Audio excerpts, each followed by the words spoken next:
itu susah loh. Kadang di kelas guru bilang ada mau bertanya, dari tadi kita mau bertanya, pas guru bilang ada mau bertanya, kata pertama untuk pertanyaan itu hilang.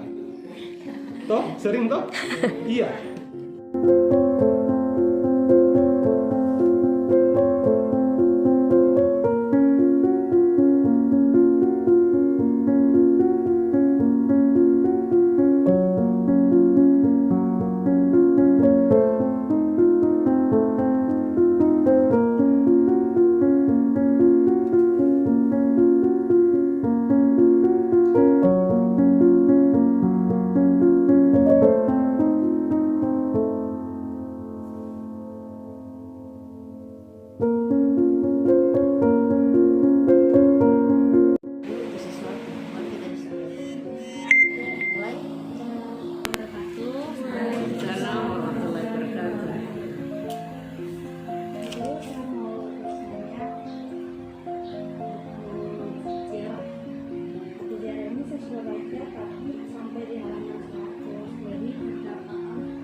Saya sebagai apa?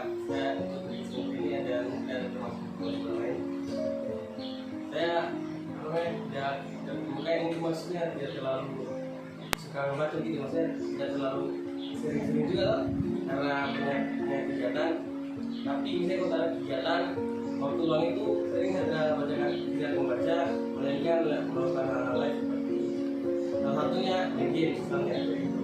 Saya minta saran bagaimana caranya untuk kita dapat tenang membaca. Kan kita disampel buku ini toh, sampel. Tidak mungkin kita mau buka isi dalamnya. Pertama kita lihat dari judulnya, covernya, cover baru judul, kemudian sinopsis. Kemudian kita sudah menarik toh dari warna covernya, dari bentuk bukunya, judulnya, kemudian sinopsis. Jika kita baca kesimpulan sinopsis ini kan kesimpulan dari seluruh buku toh, gambaran buku ini begini. Jadi kalau misalnya kita menarik dari sinopsis, maka kita akan menarik isi buku ini. Seperti itu menurut saya gambaran. Membaca itu bukan pilihan, membaca itu bukan hobi, tetapi membaca itu adalah kebutuhan. Pertanyaannya, kalau kalian belum sangat senang membaca buku, berarti membaca buku itu belum kalian jadikan sebagai kebutuhan. Yang pertama sekali yang harus kita lakukan adalah mengubah persepsi kita tentang membaca itu, bahwa kita butuh membaca. Jadi ada waktu, sesibuk-sibuknya kita, segila-gilanya kita main game toh, sebanyak-banyaknya tugas, buat jadwal. Setiap hari itu ada hari untuk membaca yang tidak bisa diganggu-gugat oleh siapapun.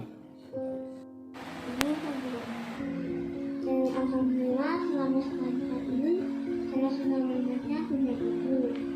Dan 3 buku itu saya ada kendala kan beberapa lain itu bilang kalau selesai buku harus membaca lagi. Kalau saya itu kan anaknya kalau isinya nggak tahu isinya kayak belahan mungkin ada orang kayak itu kayak nggak tahu isinya tapi ingin membaca lagi. Saya mau tanggapi dari Evi. Tadi pertanyaannya bagus, semua juga bagus. Untuk Evi itu tadi bilang tentang bagaimana supaya kita misalnya sudah baca buku tapi mau baca lagi. Oke, kalau kita lihat misalnya satu buku ini kan banyak kata ya, dan banyak kosakata, dan juga mungkin atau kita sudah pastikan bahwa dalam buku itu ada kata-kata yang baru kita tahu begitu. Mungkin ada kalimat yang kita tidak sangka, oh ternyata kalimat ini bisa seperti ini, bagus begitu. Jadi kalau kita baca buku itu satu kali baca mungkin hanya kita menyerap beberapa kata atau beberapa kalimat. Nah kalau misalnya kita mau untuk dalam lagi atau mungkin mau lebih lagi pengetahuan kita tentang apa yang kita sudah baca, kita bisa baca lagi, pasti ada mungkin ada beberapa atau ada banyak hal baru yang kita tahu dari yang kita sudah baca sebelumnya. Ya, seperti Yasin tadi bilang, betul bahwa kita kalau kita mau suka membaca, kita harus lihat hal yang membuat kita menarik gitu.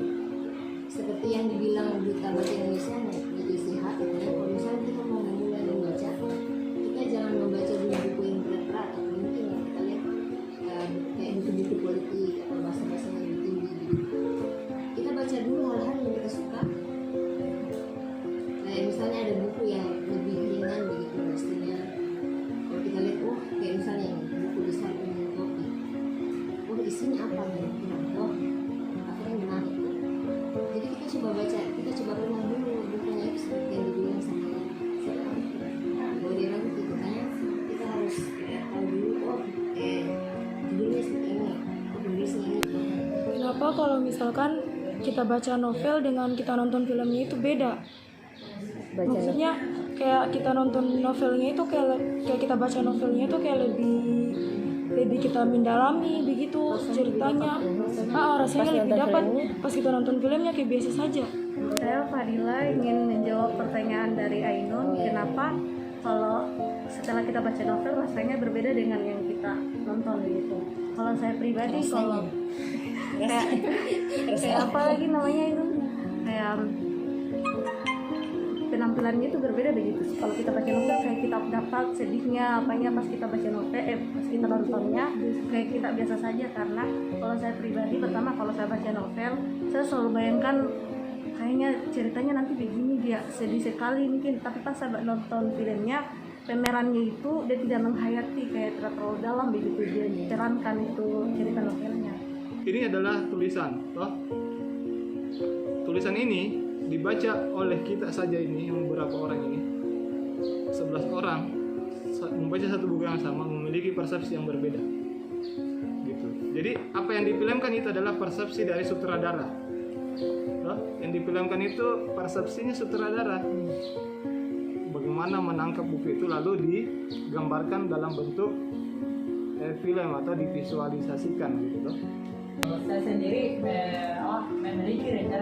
memiliki rencana buat menulis cerita, tapi bingungnya saya ketika menulis cerita menggunakan bahasa sehari-hari yang saya gunakan, pas ketika dibaca ulang kayak saya merasa lebay atau kayak timbul kayak bahasanya kurang tepat. Saya akan memberi gambaran dan saran pada teman kita yang menggunakan kata Yasin, kenalan dulu deh. begini toh, kan kita mau bikin cerita itu gambaran bahwa kita ini menulis.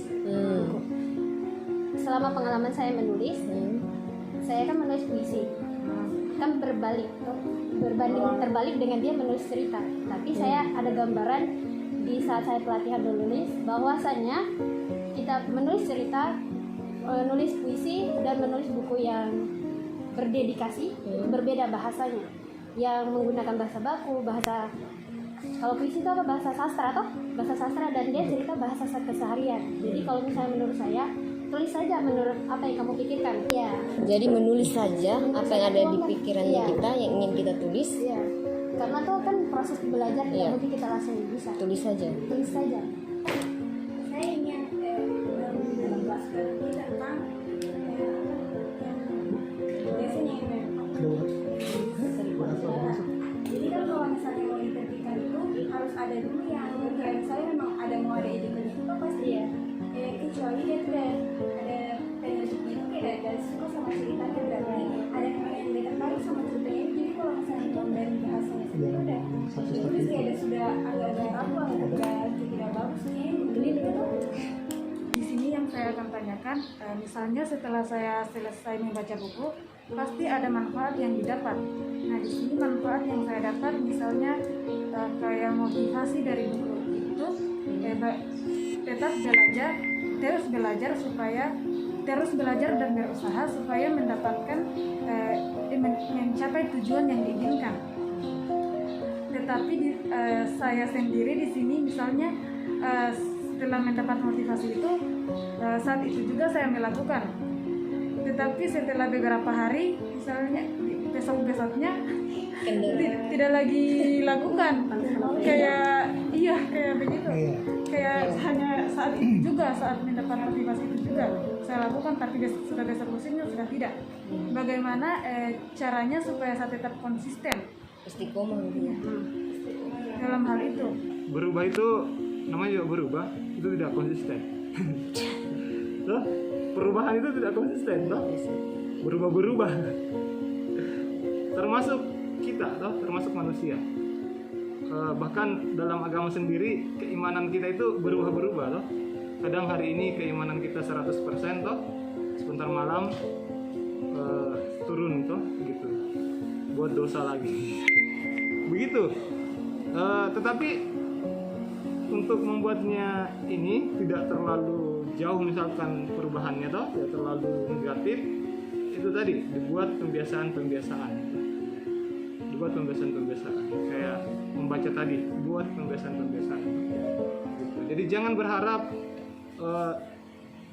beberapa bulan membaca buku atau baru satu buku dibaca lalu tiba-tiba jatuh cinta membaca buku. Buat pembiasaan-pembiasaan gitu. Sebelumnya kami ucapkan terima kasih sudah mau mencoba untuk bicara meskipun sedikit atau banyak, dan itu salah satu latihan untuk kita semua untuk belajar. Dan jangan takut untuk bicara karena kita tidak tahu apa yang kita membicarakan itu apa, mungkin itu betul atau mungkin itu ya bisa jadi pelajaran untuk orang lain, jadi bicara saja. Hari ini saya terkejut melihat reaksi teman-teman. Iya. Ya, Pak sendiri toh. Ternyata kalian ini hebat-hebat. Pasti ada di antara kita yang menyadari ternyata enak loh bagus cerita seperti ini toh. Enak kan? Enak tuh, enak sebuah apapun yang ingin dikeluarkan itu dikeluarkan loh. Apa keresahannya kita itu disalurkan ke teman-teman, lalu teman-teman menganggap itu. Jadi study club ini kami mau kalian jadikan rumah apa, rumah untuk belajar dan mengajar. Iya, kalau kalian di kelas belum bisa berani bicara, belajarlah di sini, belajar di forum, di rumahnya kalian sendiri loh. Karena kalau di rumahnya kalian sendiri belajar bicara, tidak ada yang akan menertawakan kalian loh. Saya berharap ke depan study club ini sebelum kalian selesai dari Alia ini toh, ada satu buku yang bisa kita launching di Alia ini. Ini mimpi saya toh. Study club angkatan pertama ini ada satu buku yang bisa dicetak dan yang itu terkumpul dari catatan tulisan-tulisannya kalian.